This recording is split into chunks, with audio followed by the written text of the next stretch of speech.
friends. I am a tad early tonight, but I'm going to go for it. I'm going to go for gold. I light my candle. Just about out. Need to get another one. Here comes my cat. Hi, Millie. Has you come to hang out? Millie.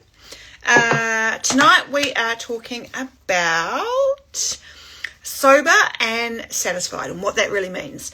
Probably a word, I think I mentioned this last night, word sober didn't really resonate with me. I guess it felt too closely linked to, alcohol, alcoholism.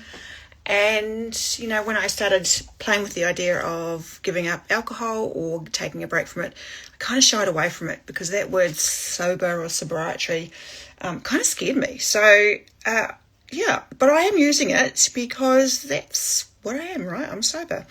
And there's nothing to be afraid of. There's no shame, there's no guilt attached that needs to be attached to it. It is totally fine to use the word sober. It's just a new term that you've almost got to try on. And see how it feels for a little while.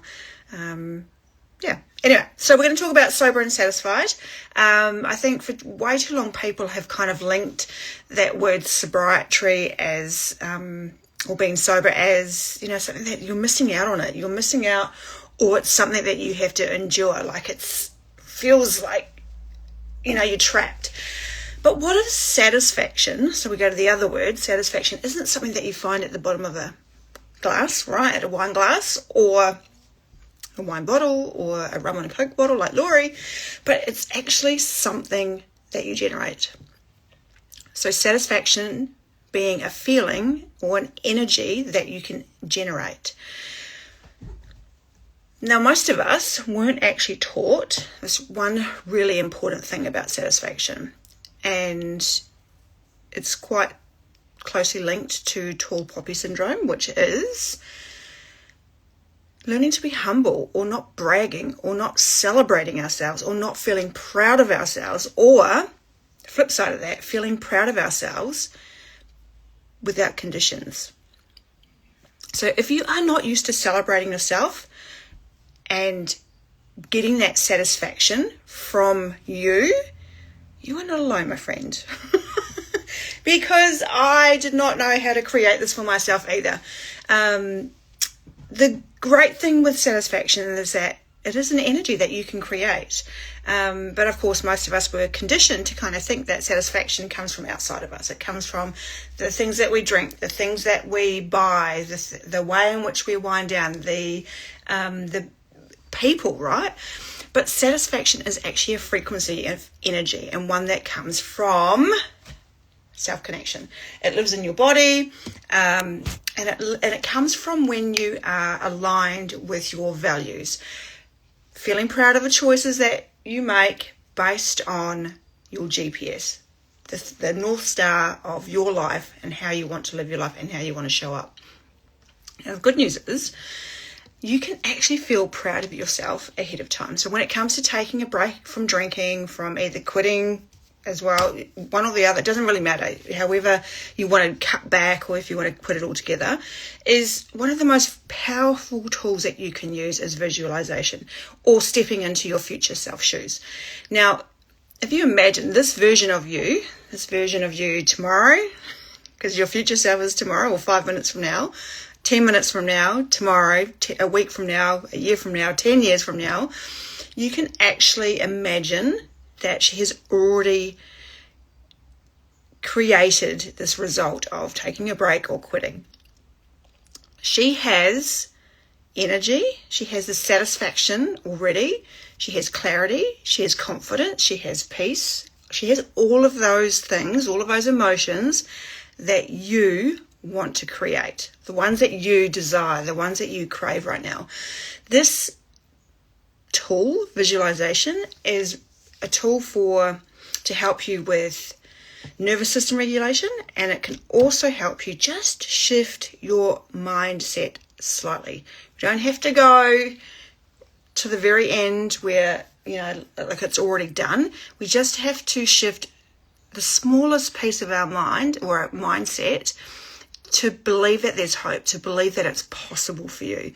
I was listening to a podcast today, and it was actually about money and debt, but she was talking about if you're, and you don't have to be religious for this, right? You can just have some spiritual knowing, but there was this story that she was telling about, when you were created, someone didn't get the stamp out and go, oh, this baby's worthy, and this baby's worthy, and this baby's not. And I thought that was a really good story, because we are not unicorns. You are not just the one person in this entire planet that can't quit, that can't take a break.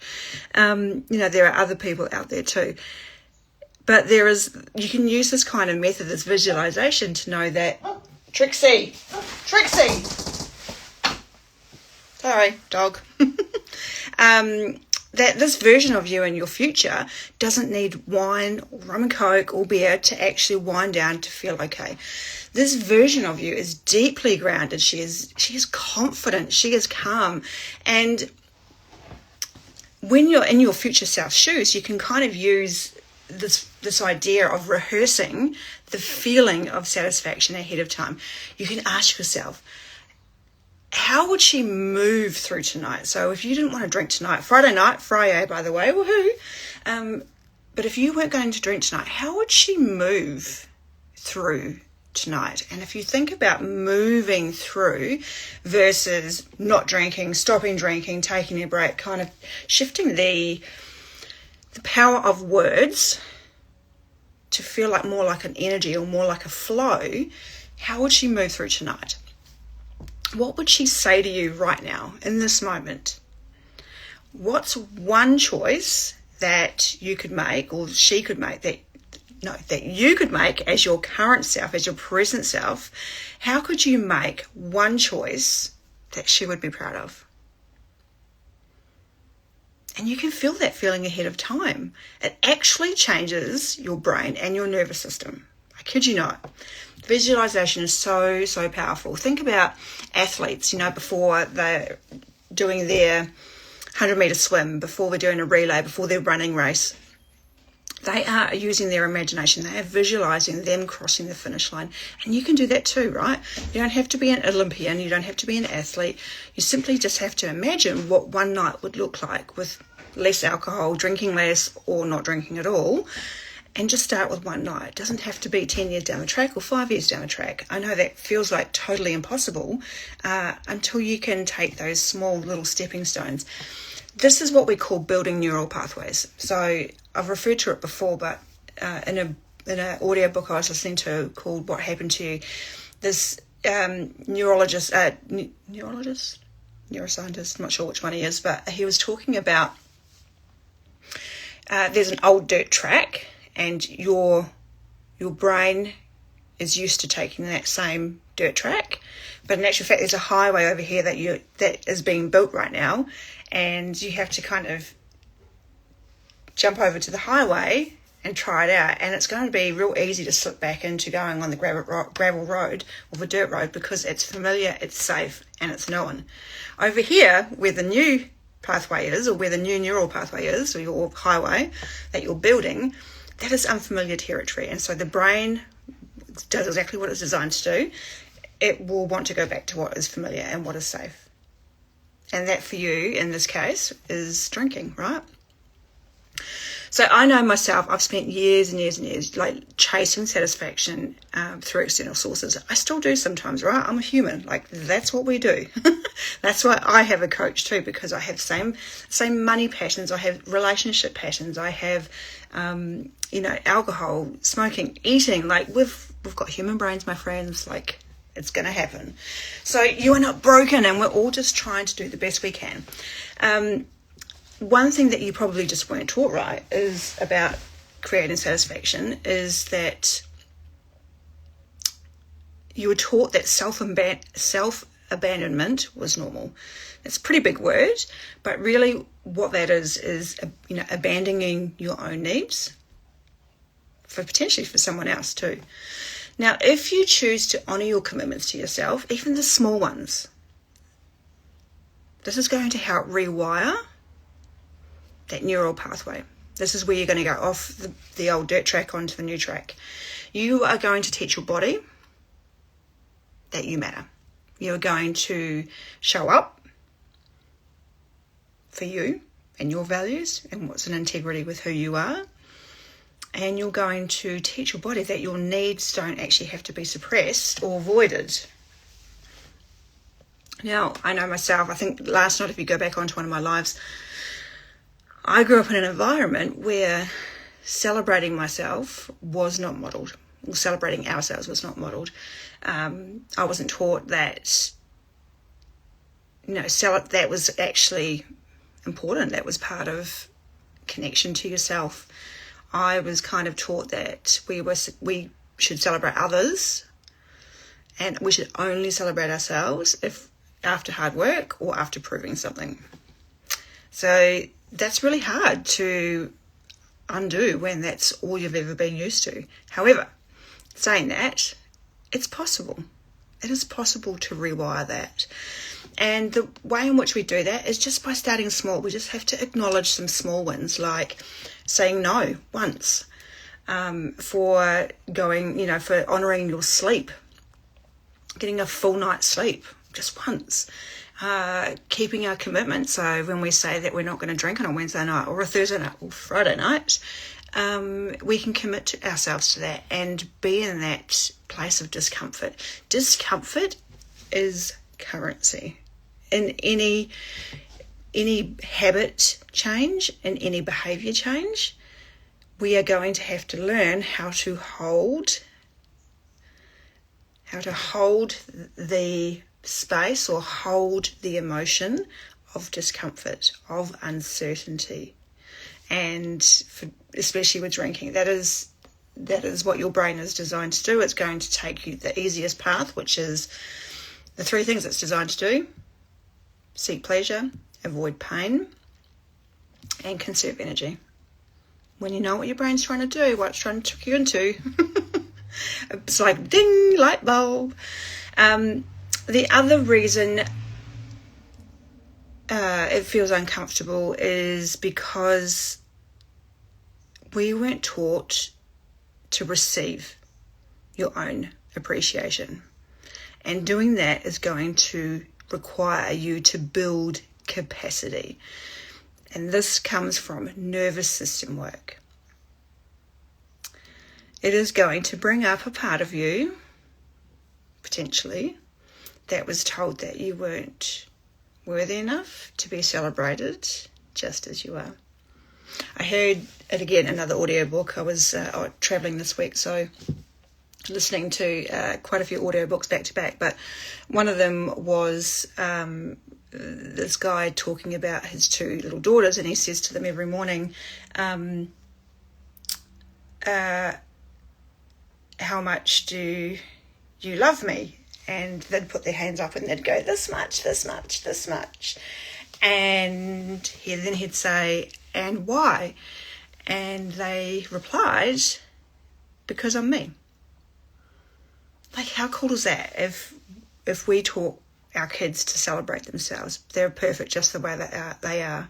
They are loved simply for being themselves. And it's a little bit the same here, is if we could re-parent ourselves and reteach ourselves that we are worthy of being celebrated as we are, we can create that feeling of success much more easily. So we don't have to look outside of ourselves to generate it, which is, we don't need alcohol to be the satisfaction point, right? Now, in terms of celebrating yourself, there's some inner child work you can do, and this takes a little while to learn, to really foster. And think about it, it's a new relationship that you're developing, so of course it's not going to happen overnight, but you can start by taking small steps, little things that you can say to your inner child. I like to always put my heart on my hand when it comes to my inner child, is things like, I see you and that you matter, and I'm so proud of you for making the smallest of decisions, for making the smallest of moves, even though you're scared, even though you're uncertain, even though it feels heavy. that is the way in which we foster that connection point with ourselves again.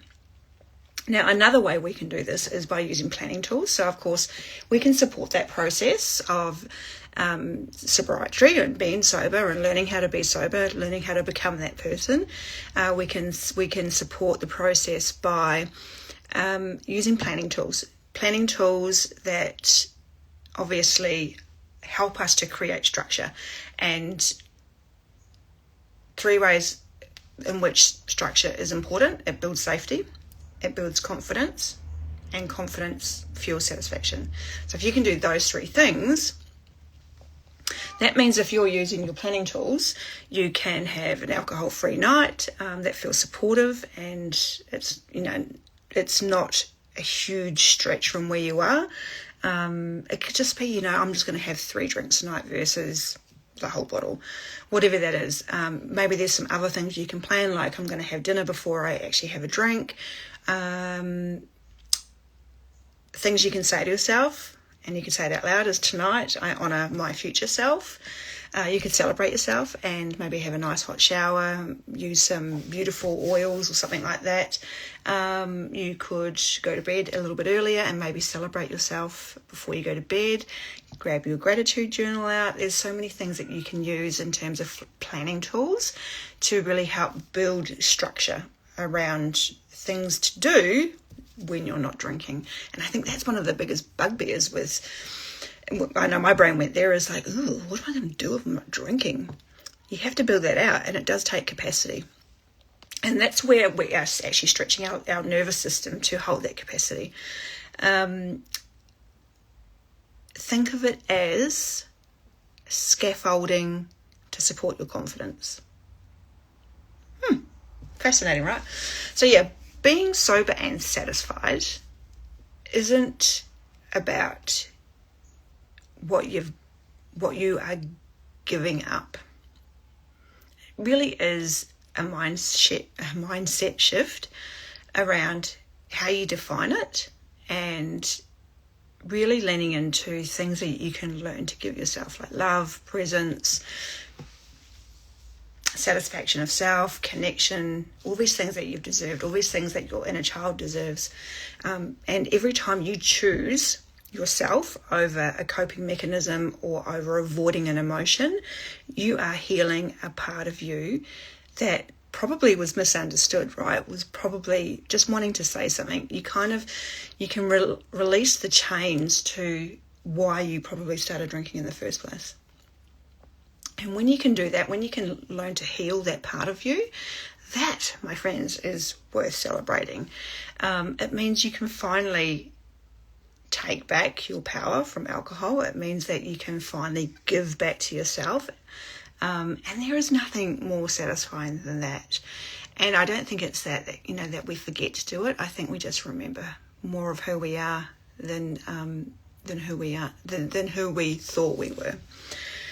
So that is my message for you tonight, my friends. I do have a 5-day challenge coming up in a couple of weeks on the 9 days away, on the 18th of May. If you would like to be part of that, drop me a message down below. If you would like to skip the queue, I do have a 90-day program called Stop Over Drinking. Reach out. Love to hear your thoughts on that. Love to hear your thoughts on sobriety, what it means to you, and also how you can create a feeling of satisfaction tonight. All right, my friends, we'll talk again soon. Bye.